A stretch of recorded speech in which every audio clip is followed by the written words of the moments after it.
Hey there, Epicure. Today we are making sausage roll ups, perfect for breakfast or brunch. Let's dive right in. So, first, we start by frying your sausages, then slice off the bread crust. Flatten it using a rolling pin to make it thin. In a separate bowl, beat eggs and season with salt and pepper. Then place half a piece of sausage along the edge of the bread slice, then roll the bread tightly around the sausage to form a roll up.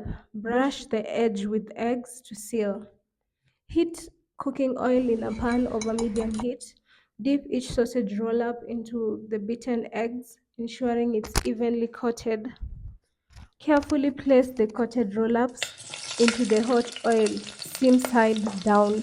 Fry until golden brown on all sides. Once crispy and golden brown, remove from the oil and drain on a paper towel. Serve with the dipping sauce of your choice. Enjoy. Happy cooking!